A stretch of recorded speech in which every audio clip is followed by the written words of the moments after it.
কার শ্রেণীবিভাগ আমরা জানি প্রকৃত আরোহণ মানে এর আগে আমরা দেখেছি। তো প্রকৃত আরোহণ মান কয় প্রকার ছিল? 3 প্রকার। একটা বৈজ্ঞানিক, অবৈজ্ঞানিক আর একটা হলো উপমা যুক্তি। তো বৈজ্ঞানিক আর অবৈজ্ঞানিকের আলোচনা এর আগে হয়েছে আমাদের। আজকে আলোচনা করব উপমা যুক্তি। প্রথমে আমরা দেখব উপমা যুক্তির কি কি নাম আছে।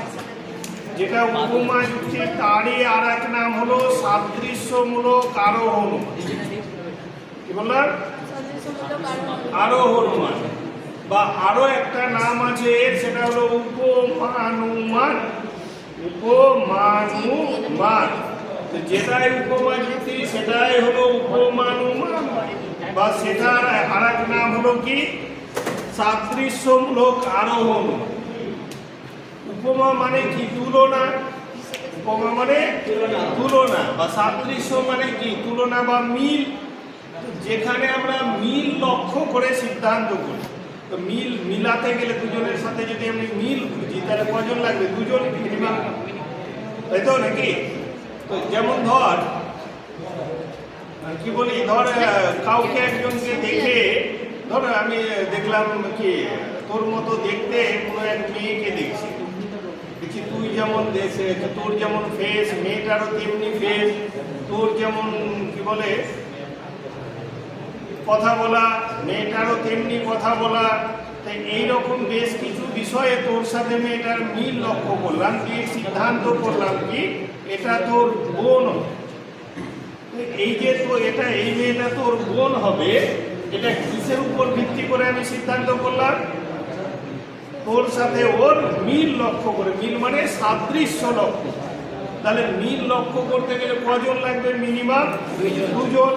ওই জন্য বলছে যখন দুটি বস্তু বা ব্যক্তির মধ্যে, যখন দুটি বস্তু বা ব্যক্তির মধ্যে কয়েকটা বিষয়ে সাদৃশ্য লক্ষ্য করে, সাদৃশ্য মানে কি? মিল।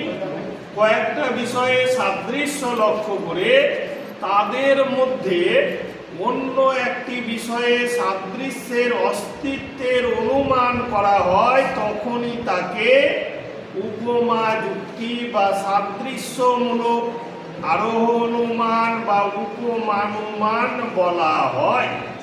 ক্লিয়ার হলো কথা? আবার কি বললাম? যখন দুটি বস্তু বা ব্যক্তির মধ্যে কি করছি? কয়েকটি বিষয়ে সাদৃশ্য লক্ষ্য করে তাদের মধ্যে সেই সাদৃশ্যের উপর ভিত্তি করে তাদের মধ্যে অন্য একটি বিষয়ে সাদৃশ্যের অস্তিত্বের অনুমান করা হয়, তখনই তাকে উপমানুমান বা সাদৃশ্যমূলক আরোহণমান বা উপমা যুক্তি বলা হয়।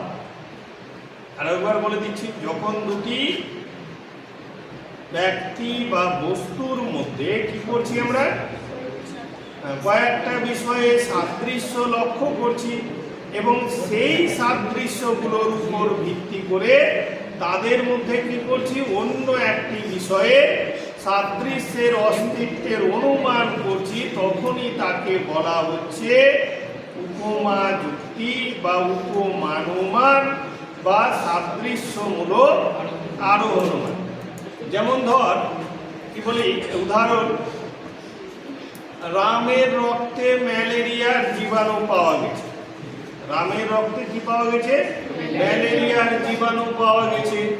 শ্যামেরও রক্তে ম্যালেরিয়ার জীবাণু পাওয়া গেছে। রাম কুইনাইন খেয়ে ভালো হয়েছে, অতএব শ্যামও কুইনাইন খেয়ে ভালো হবে। এটা কিসের উদাহরণ হলো? কি দেখে লক্ষ্য করে ওদের মাঝে ইয়ে করলাম, আমরা সিদ্ধান্ত করলাম, মিল দেখে সাদৃশ্য। দুজনেরই রক্তে কিসের মিল পেয়েছি? ম্যালেরিয়ার জীবাণু পাওয়া গেছে। ও যেহেতু কুইনাইন খেয়ে ভালো হয়েছে, তাহলে আমরা সিদ্ধান্ত কি করলাম? এও তাহলে কুইনাইন খেয়ে ভালো। আরো বললে কি, আরো একটা বলি, যেমন ধর কি কারখানার জন্ম বৃদ্ধি হয় নাকি? কারখানার কি মানুষের জন্ম বৃদ্ধি হয়? মানুষের জন্ম বৃদ্ধি আছে।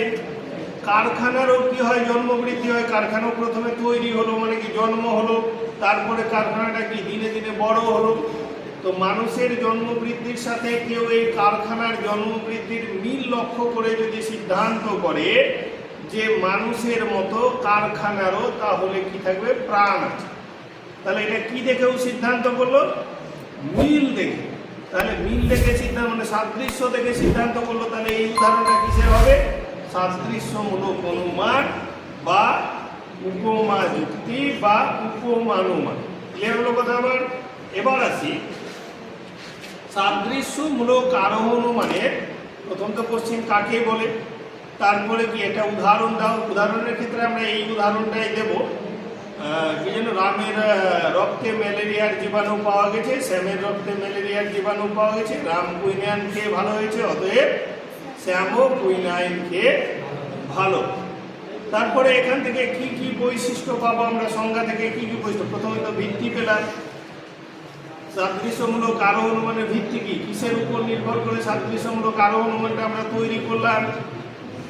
সাদৃশ্য কিসের উপর ভিত্তি করে, সংজ্ঞায় বলেছি সাদৃশ্যের কয়েকটি বিষয় সাদৃশ্য লক্ষ্য করে, মানে কিসের উপর তাহলে ভিত্তি করছি আমরা, সাদৃশ্যের উপর। তাহলে প্রথম ইম্পর্টেন্ট কোশ্চিন হলো উপমা যুক্তির ভিত্তি কি, তাহলে উত্তর তখন কি হবে, সাদৃশ্য।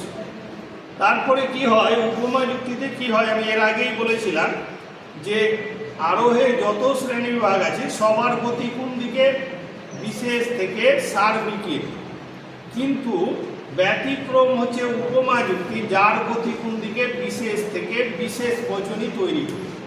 বিশেষ থেকে আমরা কোন বচন তৈরি করি, বিশেষ বচনই তৈরি। হলো কথা? তাহলে এর সিদ্ধান্তটা উপমা যুক্তির সিদ্ধান্ত কি জাতীয় বচন, তাহলে উত্তর হলো বিশেষ বচন। আর আরোহের আমি বলেছিলাম যত আরোহ অনুমান আছে সবারই সিদ্ধান্ত কি হয়, সম্ভাব্য হয়, ব্যতিক্রম শুধু কে ছিল, বৈজ্ঞানিক। উপমা যুক্তি তাহলে কি হবে, এর সিদ্ধান্ত কি হবে, সবসময় কি হবে, সম্ভাব্য। আর বলেছিলাম যে বৈজ্ঞানিক আরোহের যে চারটা ভিত্তি আছে তার মাঝে কার্যকারণ আর পরীক্ষণ, এই দুটো ভিত্তি শুধুমাত্র কার বলেছিলাম, বৈজ্ঞানিক আরোহ।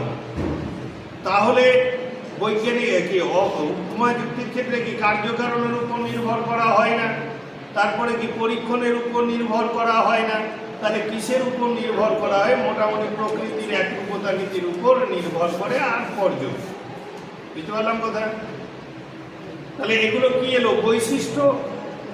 আর উপমা যুক্তির তোর কি গুরুত্ব কি, মানে উপমা যুক্তি যেহেতু সিদ্ধান্তটা সম্ভাব্য হয়, কখনোই নিশ্চিত হয় না, তাহলে আমরা উপমা যুক্তি করবো কেন। তাহলে এরকম একটা কোশ্চিন দিবে আমাদের, উপমা যুক্তির গুরুত্ব।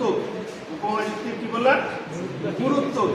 তাহলে এর উত্তরে আমরা লিখব যে কার্যকারণ সম্পর্ক নির্ণয় না করা হলেও, কার্যকারণ সম্পর্ক নির্ণয় না করা হলেও কার্যকারণ সম্পর্কের ইঙ্গিত দিয়ে এই অনুমান বৈজ্ঞানিক আরোহ অনুমানকে সাহায্য। কার্যকারণ সম্পর্কটা নির্ণয় করতে পারে না, কিন্তু কি করে, কার্যকারণ সম্পর্কের একটা ইঙ্গিত দেয়। এই ইঙ্গিতটা পেলে কি হয়, বিজ্ঞান তার যাত্রা শুরু করে। বুঝতে পারলাম কথা? কোথাও হয়তো কার্যকারণ সম্পর্ক প্রতিষ্ঠা করতে পারলো না, কিন্তু একটা ধারণা দিল যে এর মাঝে কার্যকারণ সম্পর্ক থাকতে পারে, তখন কি করে বিজ্ঞান ওইটা খোঁজ করার জন্য ওখানে ঝাঁপিয়ে পড়ে। তাহলে কার্যকারণ সম্পর্ক নির্ণয় না করতে পারলেও কি কার্যকারণ সম্পর্কের ইঙ্গিত দিয়ে এই অনুমান কি করে, বৈজ্ঞানিক আরোহ অনুমানকে সাহায্য। তাহলে আমরা কি কি কোশ্চিন পেলাম, উপমা যুক্তি কাকে বলে, এর ভিত্তি কি, ভিত্তি কি বললাম যেন, সাদৃশ্য। তারপরে উপমা যুক্তিতে কি হয়, কি কার্যকারণ সম্পর্কের উপর নির্ভর করা হয় না, হয় না, হয় না, কার্যকারণ সম্পর্কের উপর নির্ভর করা হয় না। ভিত্তিগুলোর ক্ষেত্রে হয়তো দিতে পারে যে উপমা যুক্তির কি আকারগত ভিত্তি, আমরা জানি আরোহ অনুমানের ভিত্তি কটা ছিল, চারটা, পর্যবেক্ষণ, পরীক্ষণ, প্রকৃতির একরূপতা নীতি, কার্যকারণ নীতি। তার মাঝে আবার বস্তুগত, পর্যবেক্ষণ পরীক্ষণকে কোন ভিত্তি বলা হয়েছিল, বস্তুগত। আর কি প্রকৃতির একরূপতা নীতি আর কার্যকারণ নীতিকে কোন ভিত্তি বলা হয়েছিল, আকারগত ভিত্তি। তাহলে আমাদের বলতে পারে উপমা যুক্তির বস্তুগত ভিত্তি হলো, অপশনে সবটি দিয়েছে, আমরা এমনিতে ভিত্তি কি জানি, সাদৃশ্য, কিন্তু সাদৃশ্য দেয়নি, বস্তুগত ভিত্তি ধরে কি দিয়েছে, পর্যবেক্ষণ, পরীক্ষণ, প্রকৃতির একরূপতা নীতি, কার্যকারণ নীতি। তো বস্তুগত ভিত্তি তো প্রকৃতির একরূপতা নীতি আর কার্যকারণ নীতি হবে না, কারণ আমরা জানি প্রকৃতির একরূপতা নীতি আর কার্যকারণ নীতি কোন ভিত্তি, আকারগত। তাহলে কে লিখলো? পর্যবেক্ষণ পরীক্ষণ। আমরা জানি পরীক্ষণ কার ভিত্তি? শুধুমাত্র বৈজ্ঞানিক আরো অনুমানে। তাহলে পরীক্ষণও হবে না, তাহলে উত্তর কি হবে তখন? পর্যবেক্ষণ। তেমনি ভাবে যদি বলে অবৈজ্ঞানিক আরো অনুমানের আকারগত ভিত্তি কি, আর অপশনে এই আরোহের 4টা ভিত্তি রেখেছে। তাহলে প্রথম দুটো ভিত্তি অবশ্যই পর্যবেক্ষণ আর পরীক্ষণ আমাদের এই দৃষ্টি থেকে বাদ হয়ে যাবে, যে পর্যবেক্ষণ আর পরীক্ষণ হলো আরোহের কোন ভিত্তি? বস্তুগত। তাহলে এটা বাদ হয়ে যাবে। চেয়েছে কি? আকারগত।